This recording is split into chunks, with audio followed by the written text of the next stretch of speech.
خدا کی قسم مجھ کو امام احمد رضا حضور کا معجزات کا پہاڑ پر مشتمل ہے، اگر وہ اس کو دیکھ لیتے تو پتہ نہیں میرے امام کو کیا کیا کہتے۔ اس لیے تو میں کہتا ہوں شرک تھا جب ناز کرنا احمد مختار پر، نقطہ چیتے لوگ ان میں سید ابرار پر، کفر پر ایک دن مشیت وہ جلال آ ہی گیا، میرے آقا کی محبت کا سوال آ ہی گیا۔ سورت تصویر کی اچانک چرخ پر محتاب سے اس کرن کو اہل دل احمد رضا کہنے لگے، امت ختم رسول کا پیشوا کہنے لگے، اس کرن کے راہ ایمان وہ منور کر دیا، ارے پھول کو ہے پھول تاروں کو بلندہ کر دیا، اے امام قوم امت کے نگہبان زندہ باد زندہ باد زندہ باد، اے مفتی احمد رضا خان زندہ باد، اے مفتی احمد رضا خان زندہ باد۔ میں کہتا ہوں اگر ایک عام سا شخص ہو نا تو پھر بھی میرے امام بہت اعلیٰ مرتبہ کے ہیں، ایک نارمل آدمی ہو، عام سا شخص ہو، غریب ہو بیچارہ، پیسے بھی نہ ہو اس کے پاس، مال و زر بھی نہ ہو، کچھ بھی نہ ہو، بس دل میں حضور کا فقط پیار ہو، وہ بھی کہتا ہے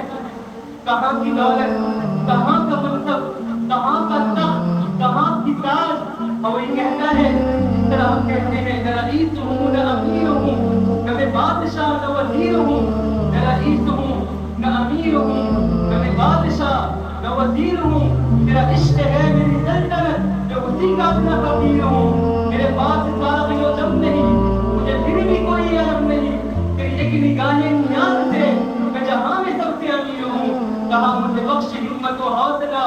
کہ میں کارزار حیات میں جو نہ کھنچ سکی وہ کمال ہوں، جو نہ چل سکا وہ میں تیر ہوں، جو نہ چل سکا وہ میں تیر ہوں۔ ایک عام شخص بھی کہتا ہے عزیزان گرامی وزاد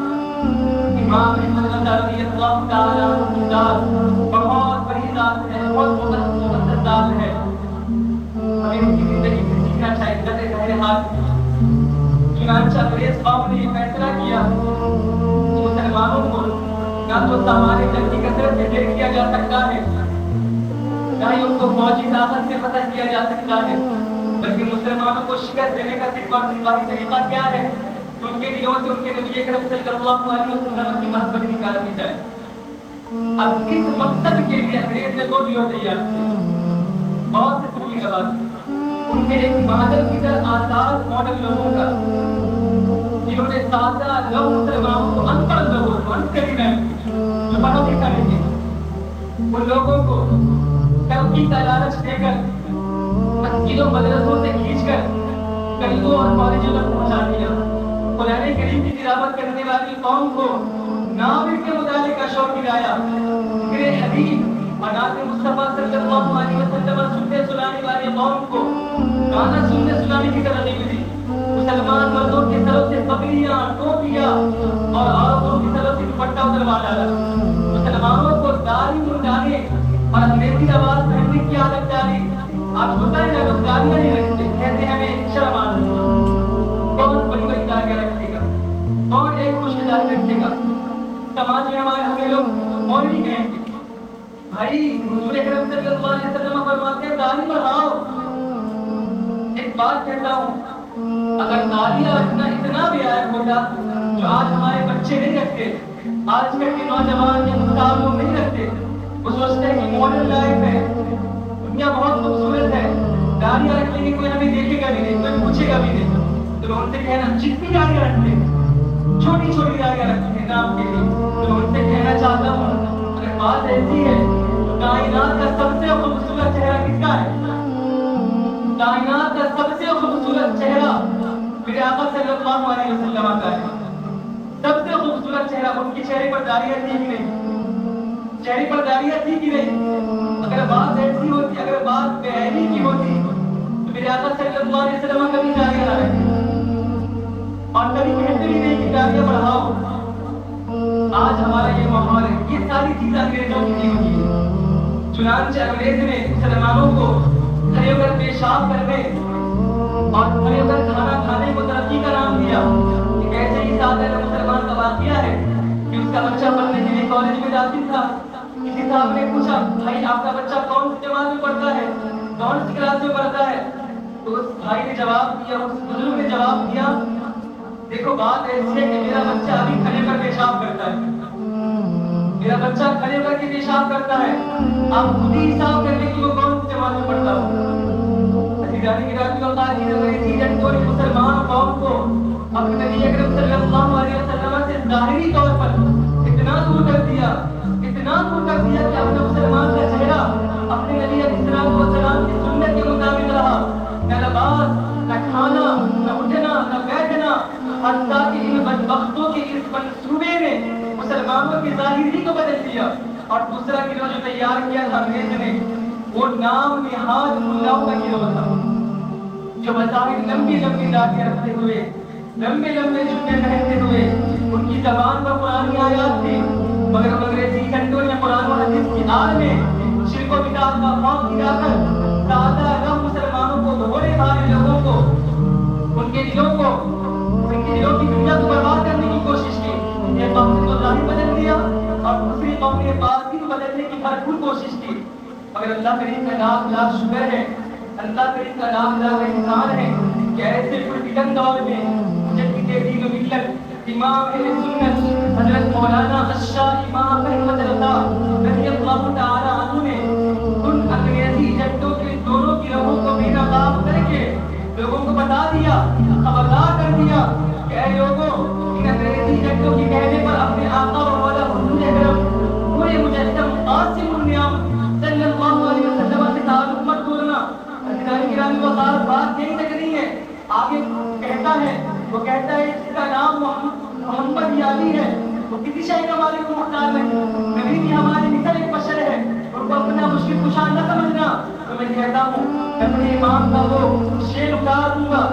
اس نے کہا تھا کہ جس کا نام محمد یعنی ہے وہ کسی شے کا مالک و مختار نہیں۔ تو میرا امام کیا کہتا ہے؟ میرا امام کہتا ہے کہ زمین و زمان تمہارے لیے، مکین و مکان تمہارے لیے، چنین و چنا تمہارے لیے، بڑے دو جہاں تمہارے لیے، اہل زبان تمہارے لیے، بدنوی حجاب تمہارے لیے، ہوائے امان تمہارے لیے، اٹھیلی وہاں تمہارے لیے، جنا میں چمن، چمن میں سمن، سمن میں خبر، خبر میں دلہن، سدائے مہن، بے ایسے منن، یارو اما تمہارے لیے، رسالت کل، امامت کل، قیادت کل، امانت کل، حکومت کل، ولایت کل، خدا کے یہاں تمہارے لیے، تمہاری چمک، تمہاری دمک، تمہاری جھلک، تمہاری مہک، زمین و فلک، سماع و سمک، مٹی کا نشان تمہارے لیے، وہ گلتے رہا، یہ نور عیشا، وہ ان سے آیا، یہ بزم کتا، یہ حد و رجا، یہ باغ جنا، یہ سارا سما تمہارے لیے، کہا دائے عرب، جرائے کرب، قیود عجب،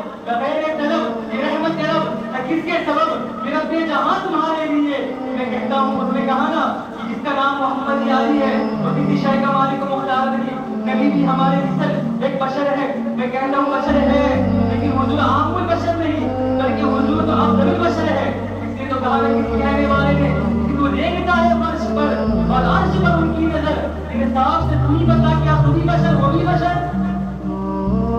کیا خود ہی بشر وہ بھی بشر؟ اس نے کہا کہ ان کا میراث شریف کا پڑھنا، ابھی تو میراث بھی آنے والا ہے، کہا ان کا میراث شریف کا پڑھنا، وہ تو دیوار کے پیچھے کا بھی نہیں رکھتے علیہ باللہ۔ تو میں کہتا ہوں پھر میرے امام نے کیا کہا؟ دیکھو میرے امام نے کہا، تم نے کہا کہ ان کا میراث شریف نہ پڑھنا، میرے امام تو کہتا ہے کہ حشر تک ڈالیں گے ہم پیدائش سے مولا، حشر تک ڈالیں گے ہم، ایک دو دن کا معاملہ ہی نہیں، یہ تو 4 دن 10 دن 20 دن کا معاملہ ہی نہیں ہے، یہ تو سال 2 سال کا معاملہ ہی نہیں، یہ تو قیامت تک کا معاملہ بن گیا ہے، یہ تو حشر تک کا معاملہ بن گیا ہے۔ میرے امام کہتا ہے حشر تک ڈالیں گے ہم، پیدائش مولا کی دھوم مثل فارس نجر کے قلعے گراتے جائیں گے اور خاک ہو جائے اب اجڑ کر، مگر ہم تو رضا دم میں جب تک دم ہے ذکر کا سناتے جائیں گے، دم میں جب تک دم ہے ذکر کا سناتے جائیں گے۔ اس نے کہا کہ ان کو غیب کی خبر ماننے والا نہ جاننا، وہ تو دیوار کے پیچھے کا بھی علم نہیں رکھتے علیہ باللہ۔ تو میرے امام نے ان کے ساتھ تحریری اور تقریری جہاد فرمایا۔ اس نے کہا کہ ان کو اپنا مشکل کشا نہ سمجھنا، تو میرے امام نے کہا نعرہ کیجیے یا رسول اللہ کا مخلصوں، سامان دولت کیجیے اور غیر میں جل جائے بے دینوں کے دل، یا رسول اللہ کی کثرت کیجیے اور کیجیے چرچا انہیں کا صبح و شام، جانے کافر پر قیامت کیجیے اور یا رسول اللہ دعائی آپ کی وہ شماری اہل کتاب کیجیے۔ عزیزان گرامی وقار، ان انگریزی جنٹوں نے حضور اکرم صلی اللہ علیہ وسلم کے بارے میں کہا عام لوگوں سے کہ ان کے دربار عالیہ کی زیارت کے لیے کر کے سفر نہ کرنا۔ آپ مدینہ شریف جاتے ہیں، کہا مدینہ شریف جانا لیکن نیت نہ کرنا کہ حضور کی بارگاہ میں جا رہا ہوں، نیت نہ کرنا۔ تو میرے امام نے کہا اے لوگوں، اے میرے نبی کا کلمہ پڑھنے والوں، اے میرے نبی سے محبت کرنے والوں، اے میرے نبی کی عظمت کے ترانے آلاپنے والوں، اے میرے نبی سے محبت، الفت، چاہت، پیار سب کچھ کرنے والوں، اتنا یاد رکھنا کہ ان کا در ہی ہر درد کا درما اچھا بے کسا ہے۔ یہی وہ آستان عالیہ ہے جہاں سائر کل جہان ہے، یہی وہ آقا ہے جن کا یہ فرمان ہے واللہ یؤتی وانا قاسم انا اعطیناک الکوثر، رب ہے موتی یہ ہے قاسم، رزق اس کا ہے کھلاتے یہ ہیں۔ عزیزان گرامی وقار، اعلیٰ حضرت عظیم البرکت ساری زندگی حضور کی بارگاہ میں عرض کرتے رہے انہیں جانا انہیں مانا نہ رکھا غیر سے کام، باللہ الحمد میں دنیا سے مسلمان گیا۔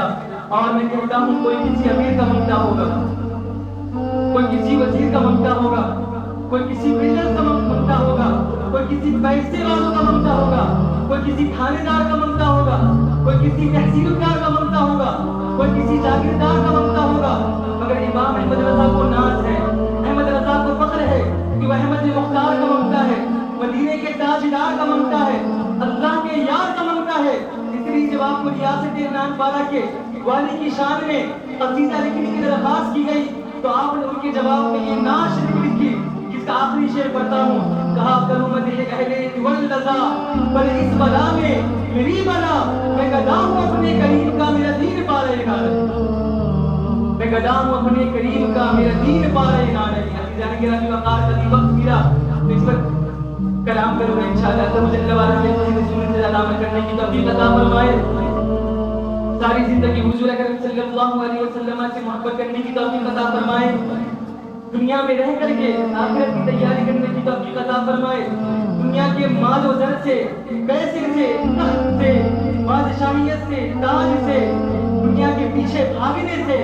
اور حرام حلال کی تمیز نہ کرنے سے ہمیں محفوظ عطا فرمائے۔ آج کل تو لوگ دو پیسہ زیادہ کمانے کے لیے حلال اور حرام کی تمیز نہیں کرتے، دو پیسہ اسمارٹ واکنگ کرتے ہیں، ہارڈ واکنگ نہیں کریں گے، اسمارٹ واک، اسمارٹ واک کرتے ہیں، ہارڈ واک نہیں کرتے، دو پیسہ زیادہ کمانے کے لیے، کم وقت میں زیادہ پیسہ۔ تو اللہ جل وعلا ہمیں حرام کمانے سے بھی محفوظ عطا فرمائے۔ میری زندگی کا مقصد میری دین کی سرفرازی، میں اسی لیے نمازی، میں اسی لیے مسلمان، میں اسی لیے مسلمان، میں اسی لیے نمازی۔ وما علینا الا البلاغ۔ السلام علیکم۔